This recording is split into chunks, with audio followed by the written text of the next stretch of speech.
Priority 1, 53-year-old male with trouble breathing. Yeah, 294 Crittenden Way, apartment number 1, Remington Crittenden Road in the dead end, right? Just 3079 room. We're learning more tonight about a deadly car crash at speeds alleged to be over 100 miles per hour. This morning, at least one worker is hurt after a massive fire raging at an oil well site. A four-vehicle crash, which happened on the weekend. A scene many are describing as unbelievable. Almost died doing after what the he historic loved. mill there burned down overnight in a died horrible after family falling tragedy. down the basement staircase. Tragic death when 8-year-old cleaned the firefighter. Those incidents kind of tug on you.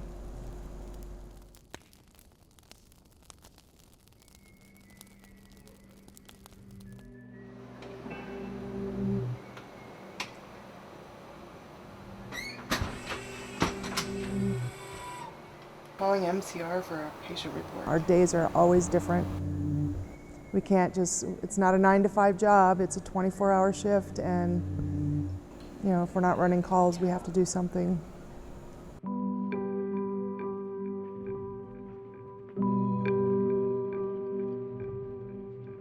What I enjoy most about my job is the fact that I'm helping somebody in their worst time or state. It's a very thankless job, but I know in my heart that they are grateful and thankful for what I do. Fluid for fluid resuscitation. And if we happen to work on a holiday, my kids have grown up learning that the holidays aren't always on the day that they celebrate them, that they're on the day that we can be together as a family.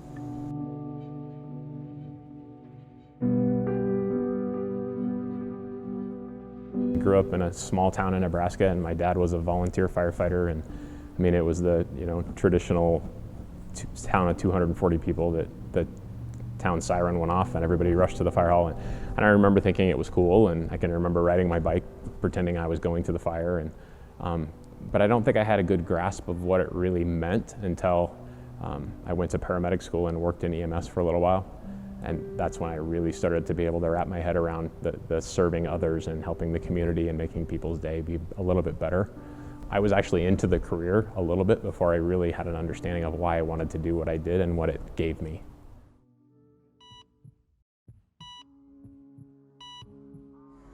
The most challenging aspect of my job is the loss, the traumatic deaths, the unnecessary deaths, the unnecessary pain. We see things that are very difficult and are hard to get through. Over 25 years ago, I was pulling out of a Kmart, and I had my children in the car, and I witnessed a woman being hit by another vehicle, and she just laid in the road by herself. I stopped the car and I went to her side. I didn't know anything at the time. I didn't know what to do, but I was there, and I held her hand. She eventually died.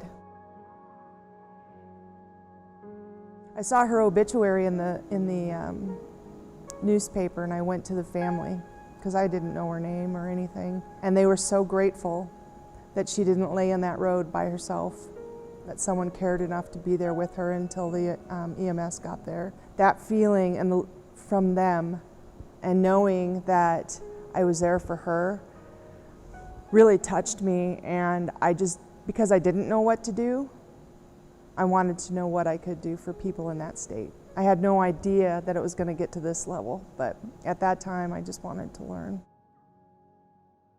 There was a family that had twins. They were, I think they were about a week old, and Dad slept with one on the couch and Mom slept with the other one on the other couch. It was Christmas Eve, and they got up Christmas morning and Dad had rolled over on one of them in the night and suffocated the baby. And we got there and started the resuscitation, but we knew it had been too long. So we did what we did, and we let the parents know. And I remember the look on Mom's face when we said, hey, I'm sorry, there's nothing that we can do. It's best that you spend a little time with your child and say your goodbyes. And the first thing she did was I thought she would break down. I thought she would have a total emotional meltdown, and she just thanked God for sharing that child with her for a week. I was like, whoa. I mean, that was just really, it was very moving.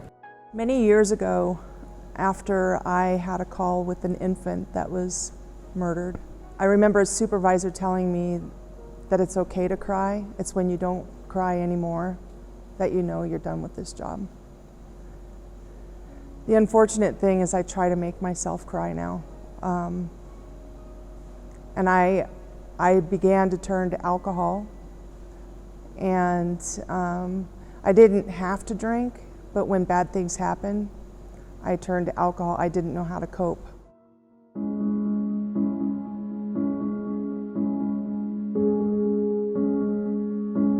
These awful situations, these traumatic scenarios that they're going to, ends up being normalized.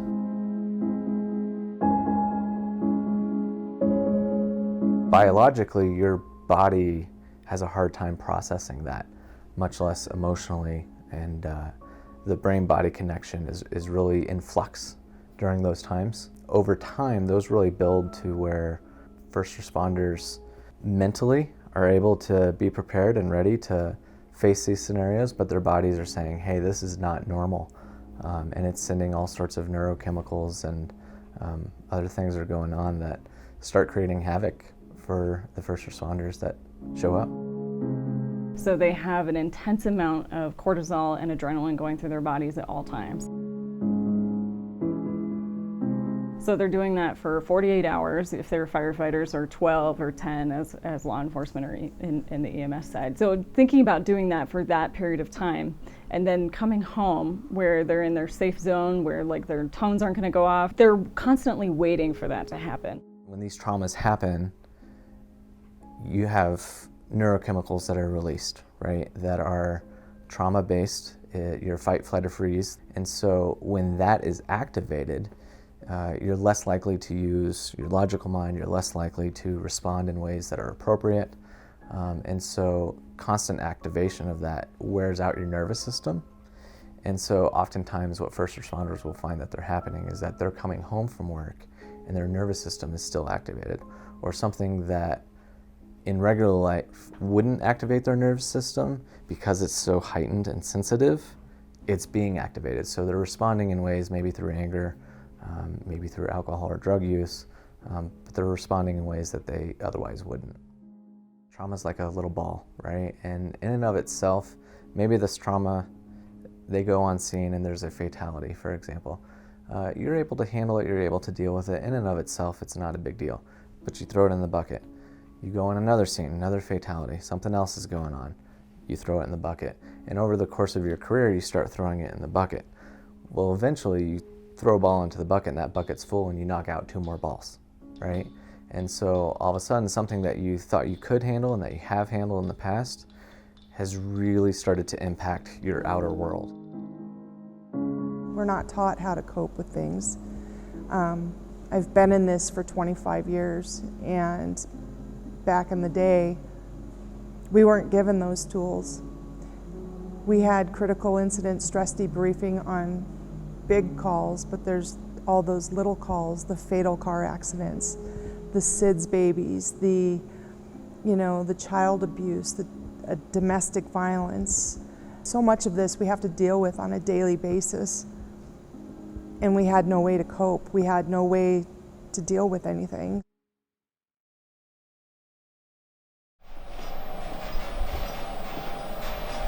Shift starts at 7 a.m. I usually leave my house around 6. I try and be here early. Kiss the girl, kiss the dog, grab coffee and head over and listen to a podcast on the way over here. Kind of calm my mind, get ready for the shift.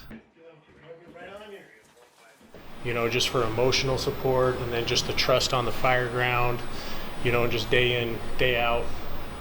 You know, just the nonverbal communications, just the little cues we know in each other, and yeah, I can't hardly put into words how important it is. You're sleeping in the same rooms, you're working out together, you work up a sweat and stink. It gets pretty personal.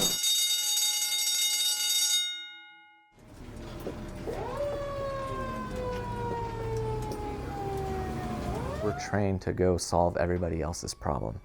And so that's a lot of weight and a lot of responsibility. And for ourselves, we then identify as problem solvers. If we can go out and solve the world's problems, then we inherently believe we should be able to solve our own problems. It is incredibly common to see our emergency personnel not talk about their calls. And part of that is because they don't want to traumatize their partners. Most people, it's the most effective to just let them talk.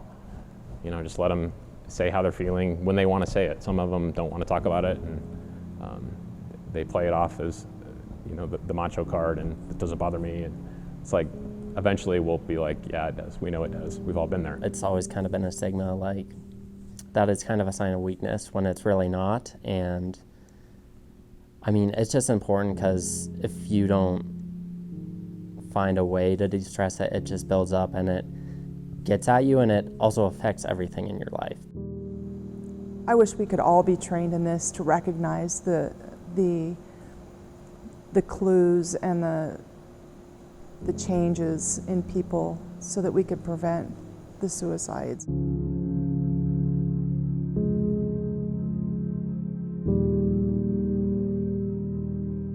The suicide rates are higher than line of duty deaths in fire and in law enforcement.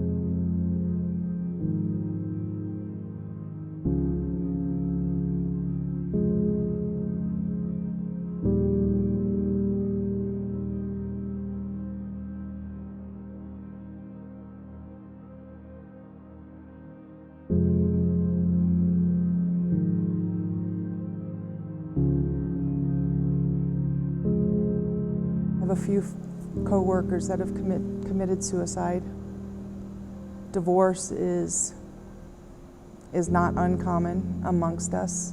Affairs are not uncommon. We see the worst of the worst together. We might be smiling on the outside when we're hurting on the inside.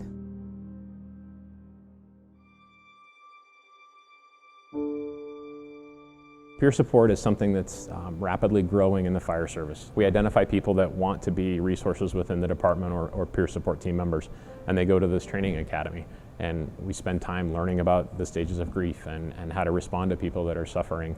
So we have a group of members, I think there's 4 of us right now at Windsor that are peer supporters, and we've agreed to be available 24/7 as well. We have business cards with our phone numbers, and we give them to the members, and there's flyers around the station. And anybody that's struggling can call us anytime. And we'll either talk with them or meet with them if they want to meet and have coffee, or if it just needs to be a phone conversation, we're there for that. Or if somebody is really entering a crisis type situation, we'll get them whatever resource they need. Part of that training was just understanding when you should go for help, the many different ways. So if I don't feel comfortable with talking to one of the other firefighters just because I work with them every day, there's some things that I might not want someone else to know. There's other resources to where you could actually go through counselors or other things. We've developed peer support teams in the fire and EMS industries, which we never had before. In my treatment, I learned how to meditate, how to do yoga, they gave me tools to deal with things that I deal with on a day-to-day basis.